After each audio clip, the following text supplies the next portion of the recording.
राधे राधे दोस्तों, आपका हमारे YouTube चैनल दिव्य भक्ति ज्ञान मेघ में हार्दिक स्वागत है।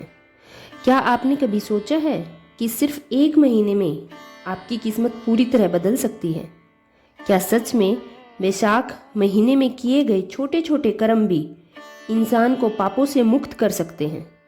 आज हम आपको एक ऐसी ही रहस्यमयी कथा सुनाने जा रहे हैं जो आपके जीवन की सोच बदल देगी। प्राचीन समय की बात है। एक नगर में एक गरीब ब्राह्मण रहता था। वह बहुत ही ईमानदार था, लेकिन उसकी गरीबी खत्म होने का नाम ही नहीं ले रही थी।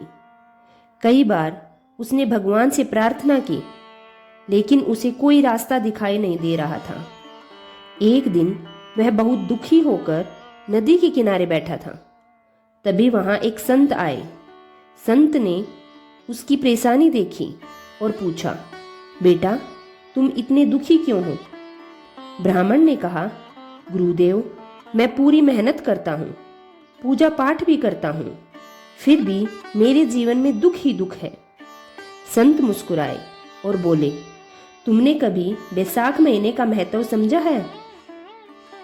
ब्राह्मण ने सिर झुकाकर कहा, नहीं गुरुदेव, मुझे इसके बारे में ज्यादा जानकारी नहीं है। तब संत ने कहा, बैसाख महीना भगवान विष्णु को अत्यंत प्रिय है। इस महीने में जो भी व्यक्ति सुबह स्नान करता है, दान करता है और सच्चे मन से भगवान विष्णु की पूजा करता है, उसके सभी पाप नष्ट हो जाते हैं और उसका जीवन बदल जाता है। ब्राह्मण को यह बात दिल से लग गई। अगले ही दिन उसने बैसाख महीने के नियमों का पालन शुरू कर दिया। वह रोज सुबह सूर्योदय से पहले उठता, नदी में स्नान करता और पूरी श्रद्धा भाव से भगवान विष्णु का नाम जपता। हालांकि उसके पास देने के लिए ज्यादा कुछ नहीं था, फिर भी वह अपनी क्षमता के अनुसार गरीबों को जल, अन्न और फलदान करता। दिन बीतते रहे और धीरे धीरे उसके जीवन में बदलाव आने लगा। एक दिन जब वह पूजा कर रहा था, तभी उसके घर के बाहर एक तेज प्रकाश प्रकट हुआ।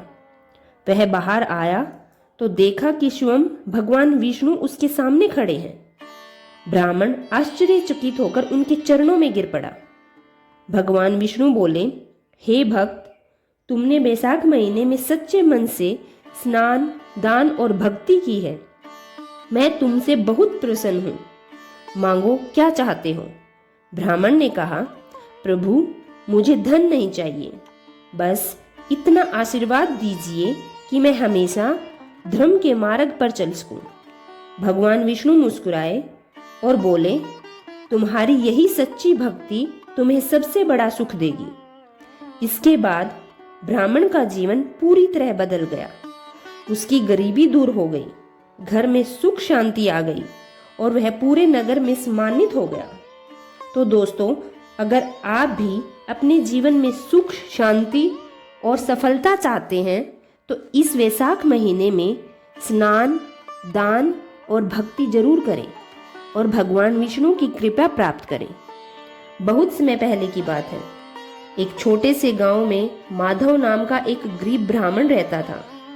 वह बहुत ही सरल और ईमानदार था, लेकिन उसकी गरीबी इतनी थी कि कभी कभी उसे खाना भी नसीब नहीं होता था। फिर भी वह हमेशा भगवान का नाम जपता रहता और दूसरों की मदद के लिए कोशिश करता। एक दिन गांव में एक संत आए। उन्होंने लोगों को बताया, वैशाख महीने के शुक्ल पक्ष की तृतीय तिथि को अक्षय तृतीय भी कहा जाता है। इस दिन जो भी दान, तप या पूजा की जाती है, उसका फल कभी खत्म नहीं होता। माधव ने यह सुना और उसके मन में आशा की एक किरण जागी। माधव सोचने लगा, मेरे पास तो कुछ है ही नहीं, मैं दान कैसे करूं? क्या भगवान मेरी छोटी सी भक्ति स्वीकार करेंगे? फिर उसने तय किया, मेरे पास जो थोड़ा भी है मैं उसी से दान करूंगा। अक्षय तृतीय के दिन माधव ने सुबह स्नान किया, भगवान की पूजा की और फिर उसने अपने घर में जो थोड़ा सा चावल बचा था उसे दान के लिए निकाल लिया और रास्ते में चल पड़ा। रास्ते में एक भूखा और कमजोर व्यक्ति मिला। उसने कांपती आवाज में कहा, भाई, मुझे बहुत भूख लगी है, क्या तुम मुझे कुछ खाने को दे सकते हो? कुछ पल के लिए वह सोच में पड़ गया, लेकिन फिर उसने मुस्कुराकर सारे चावल उस व्यक्ति को दे दिए। जैसे ही उस व्यक्ति ने भोजन किया, अचानक वहां प्रकाश फैल गया। माधव घबरा गया और देखते ही देखती वह व्यक्ति अपने असली रूप में आ गया, जो कोई और नहीं बल्कि स्वयं भगवान विष्णु थे। माधव भावुक होकर उनके चरणों में गिर पड़ा। भगवान विष्णु बोले, हे भक्त, आज अक्षय तृतीया के पवित्र दिन तुमने निस्वार्थ भाव से अपना सब कुछ दान कर दिया, इसलिए तुम्हारा यह पुण्य अक्षय यानी कभी न खत्म होने वाला हो गया। आज के बाद तुम्हारे जीवन में कभी अभाव नहीं रहेगा। भगवान के आशीर्वाद के बाद माधव के घर में धन धान्य की कोई कमी नहीं रही। उसका जीवन खुशियों से भर गया और वह पूरे गांव में एक आदर्श व्यक्ति बन गया। तो दोस्तों, इस अक्षय तृतीया पर आप भी कोई छोटा सा दान या अच्छा कार्य जरूर करें। क्या पता आपकी एक छोटी सी भक्ति आपका जीवन बदल दे। बहुत समय पहले की बात है। एक नगर में रघु नाम का एक व्यक्ति रहता था। वह बहुत ही बुरा इंसान था। झूठ बोलना, लोगों को धोखा देना और दूसरों का हक छीनना उसकी आदत थी। उसने अपने जीवन में कभी कोई अच्छा काम नहीं किया था। समय बीतता गया और धीरे धीरे उसके पाप बढ़ते गए। एक दिन रघु बहुत बीमार पड़ गया। उसकी हालत इतनी खराब हो गई कि उसे लगने लगा उसका अंत करीब है।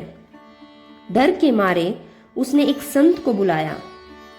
संत ने उसकी हालत देखी और गंभीर स्वर में कहा, तुमने जीवन भर पाप किए हैं, अब तुम्हें इनका फल भोगना पड़ेगा। रघु कांप उठा। क्या कोई उपाय नहीं है गुरुदेव? संत बोले, एक उपाय है, लेकिन वह आसान नहीं है। अगर तुम सच्चे मन से माँ गंगा में स्नान करोगे और अपने पापों के लिए पश्चाताप करोगे तो तुम्हें मुक्ति मिल सकती है। रघु ने तुरंत निश्चय कर लिया, मैं गंगा जाऊंगा, चाहे कुछ भी हो। रघु की हालत बहुत खराब थी, फिर भी वह गंगा की ओर निकल पड़ा। रास्ता लंबा था। कभी भूख, कभी प्यास और कभी थकान उसे रोकने की कोशिश करती, लेकिन उसके मन में एक ही इच्छा थी, मुझे अपने पापों से मुक्ति चाहिए। रास्ते में उसे एक घायल व्यक्ति मिला जो मदद के लिए तड़प रहा था। रघु के मन में द्वंद्व शुरू हो गया, अगर मैं इसे छोड़ दूं तो यह मर जाएगा। कुछ पल के लिए वह खामोश खड़ा रहा, फिर अचानक उसका दिल बदल गया। उसने सोचा, मैंने जीवन भर बुरे काम किए हैं, कम से कम अब एक अच्छा काम कर लूं। रघु ने पूरी ताकत से उस घायल व्यक्ति की मदद की।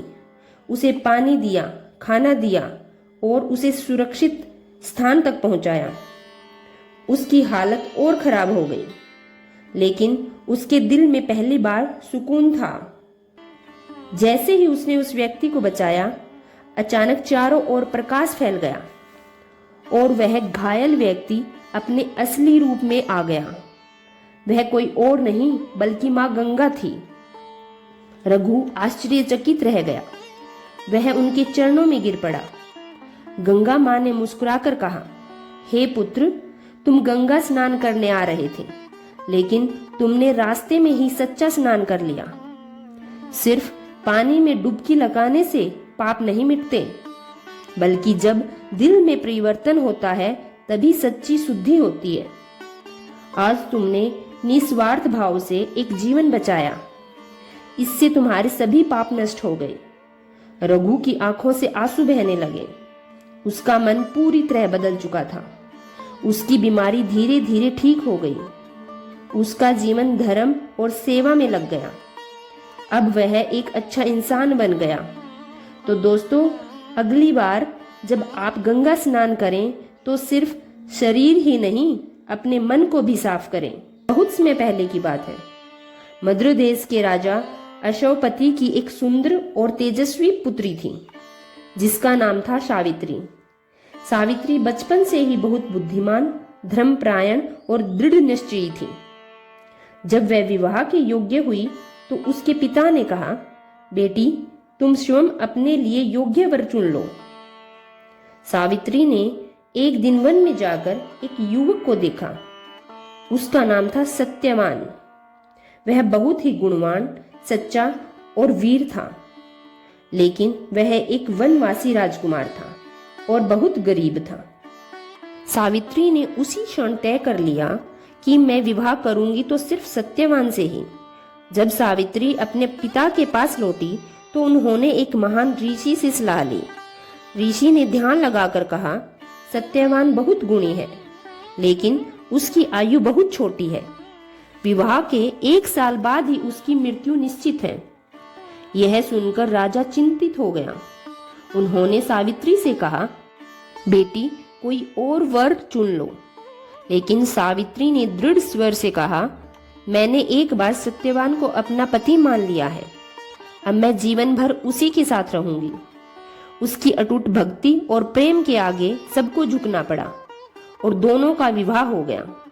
समय बीतता गया और धीरे धीरे वह दिन नजदीक आ गया जिसकी चेतावनी दी गई थी। सावित्री को सब याद था। उसने 3 दिन पहले से ही व्रत रखना शुरू कर दिया।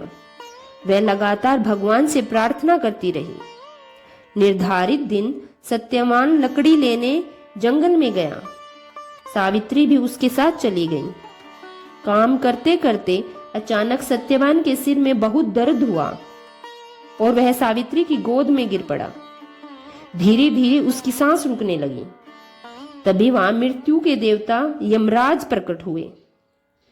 उन्होंने सत्यवान की आत्मा को अपने पास लिया और जाने लगे, लेकिन सावित्री हार मानने वाली नहीं थी। वह यमराज के पीछे पीछे चलने लगी। यमराज ने कहा, अब तुम वापस जाओ, यह प्रकृति का नियम है। लेकिन सावित्री बोली, जहां मेरे पति जाएंगे मैं भी वहीं जाऊंगी। उसकी सच्ची भक्ति देखकर यमराज प्रसन्न हुए। यमराज ने कहा, तुम मुझसे वरदान मांग सकती हो। सावित्री ने चतुराई से पहले अपने ससुर की आंखों की रोशनी मांगी, फिर उनके राज्य की समृद्धि। यमराज ने दोनों वरदान दे दिए। अंत में सावित्री ने कहा, मुझे 100 पुत्रों का वरदान दीजिए। यमराज ने यह वरदान भी दे दिया, लेकिन तुरंत ही उन्हें एहसास हुआ कि अगर सावित्री को पुत्र चाहिए तो सत्यवान का जीवित होना जरूरी है। यमराज उसकी बुद्धिमानी और भक्ति से प्रसन्न हुए। उन्होंने कहा, हे सावित्री, तुम्हारी भक्ति और प्रेम के आगे मैं हार गया। मैं सत्यवान को जीवन वापस देता हूँ। सावित्री वापस आई और सत्यवान फिर से जीवित हो गया। तो दोस्तों, यह थी वट सावित्री व्रत की अद्भुत कथा। अगर आप भी अपने जीवन में प्रेम और समर्पण की शक्ति को महसूस करना चाहते हो तो इस व्रत का महत्व जरूर समझें। वीडियो पसंद आया हो। प्राचीन समय की बात है। एक नगर में एक सेठ धनीराम नाम का बहुत अमीर व्यापारी रहता था। उसके पास धन दौलत की कोई कमी नहीं थी, लेकिन उसका दिल बहुत कठोर था। वह कभी किसी को दान नहीं देता था, गरीबों को देखकर मुंह मोड़ लेता था और हमेशा अपने धन पर घमंड करता था। लोग इसे समझाते, धन तो नश्वर है, कुछ दान पुण्य भी कर लो, लेकिन वह हंसकर कहता, मैंने मेहनत से कमाया है, क्यों किसी को दूं। समय बीतता गया। एक दिन अचानक उसके व्यापार में भारी नुकसान हो गया। धीरे धीरे उसकी सारी संपत्ति खत्म होने लगी। अब वही सेठ जो दूसरों को ठुकराता था, खुद मदद के लिए भटकने लगा। एक दिन वह बहुत दुखी होकर मंदिर के बाहर बैठा था। तभी वहां एक संत आए। क्यों बेटा, इतने परेशान क्यों हो? सेठ रोते हुए बोला, मैंने जीवन में कभी दान नहीं किया, आज मेरे पास भी कुछ नहीं बचा। संत ने शांत स्वर में कहा, अभी बैसाख महीना चल रहा है। यह महीना भगवान विष्णु को अत्यंत प्रिय है।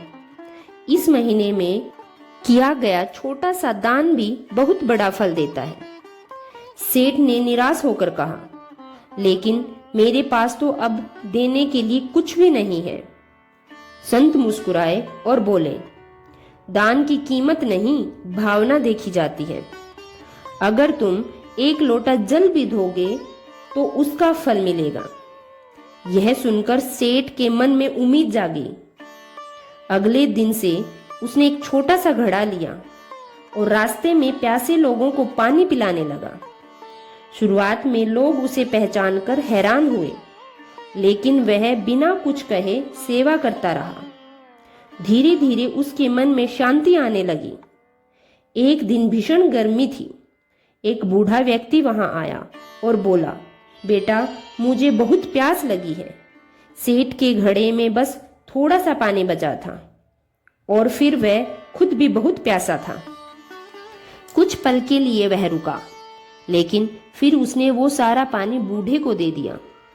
जैसे ही बूढ़े ने पानी पिया, अचानक वहां तेज प्रकाश हुआ और वह बूढ़ा अपने असली रूप में प्रकट हुआ, जो कोई और नहीं, स्वयं भगवान विष्णु थे। सेठ धनीराम उनके चरणों में गिर पड़े। भगवान विष्णु बोले, हे भक्त, तुमने बैसाख महीने में निस्वार्थ भाव से दान किया। तुमने अपनी प्यास से ज्यादा दूसरों की प्यास को महत्व दिया। यही सच्चा पुण्य है। भगवान ने उसे आशीर्वाद दिया। उसका खोया हुआ धन वापस मिल गया। उसका जीवन फिर से समृद्ध हो गया और सबसे महत्वपूर्ण, उसका दिल बदल गया। वह रोज दान करता और लोगों की सेवा में ही अपना सुख पाता। तो दोस्तों, अगर आपके पास ज्यादा नहीं है तो भी चिंता मत करें। एक छोटा सा दान भी आपकी जिंदगी बदल सकता है। वीडियो पसंद में पहले की बात है। एक शक्तिशाली असुर राजा था, हिरण्यकश्यप। वह बहुत ही क्रूर और घमंडी था। उसने कठोर तपस्या से ब्रह्मा जी से वरदान प्राप्त किया था कि न उसे कोई मनुष्य मार सके, न कोई पशु, न दिन में न रात में, न धरती पर न आकाश में, न किसी अस्त्र से न किसी शस्त्र से। इस वरदान के बाद वह खुद को भगवान समझने लगा। हिरण्यकश्यप ने आदेश दिया, सब लोग सिर्फ मेरी पूजा करेंगे। जो भी उसकी बात नहीं मानता उसे कठोर सजा दी जाती। लेकिन उसके ही घर में एक ऐसा बालक था जो उसका आदेश नहीं मानता था। वह था उसका पुत्र प्रहलाद। प्रहलाद बचपन से ही भगवान विष्णु का परम भक्त था। वह हर समय नारायण नारायण का जप करता रहता था। हिरण्यकश्यप को यह बिल्कुल पसंद नहीं था।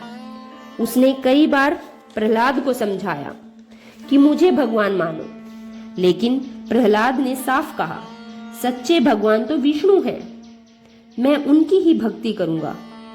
गुस्से में आकर हिरण्यकश्यप ने प्रहलाद को मारने के कई प्रयास किए। उसे ऊंचाई से गिराया गया, जहरीले सांपों के बीच डाला गया, आग में बैठाया गया, लेकिन हर बार भगवान विष्णु ने उसकी रक्षा की। एक दिन हिरण्यकश्यप बहुत क्रोधित हो गया। उसने प्रहलाद से पूछा और कहा, कहाँ है तेरा भगवान? क्या वह इस खंबे में भी है? प्रहलाद ने निडर होकर कहा, हाँ, भगवान हर जगह है। जैसे ही हिरण्यकश्यप ने गुस्से में खंबे को मारा, अचानक जोरदार आवाज हुई और उस खंबे से प्रकट हुए भगवान नरसिंह, आधा शेर आधा इंसान, भयानक और दिव्य रूप में। नरसिंह भगवान ने हिरण्यकश्यप को पकड़ लिया। न दिन था न रात, संध्या का समय, न घर के अंदर न घर के बाहर द्वार पर, न धरती पर न आकाश में, गोद में उठाकर, न अस्त्र से न शस्त्र से, नाखूनों से, और इस प्रकार उन्होंने उसका अंत कर दिया। इसके बाद नरसिंह भगवान शांत हुए और अपने भगत प्रहलाद को आशीर्वाद दिया। सच्ची भक्ति हमेशा जीतती है। प्रहलाद को राज्य सौंपा गया और वह एक धर्मपरायण राजा बना। तो दोस्तों, यह थी भगवान नरसिंह की अद्भुत कथा। अगर आप भी सच्ची भक्ति में विश्वास रखते हैं तो इस वीडियो को लाइक करें और ऐसे ही पौराणिक कथाओं के लिए हमारे चैनल दिव्य भक्ति ज्ञान वेग को सब्सक्राइब करना न भूलें। धन्यवाद।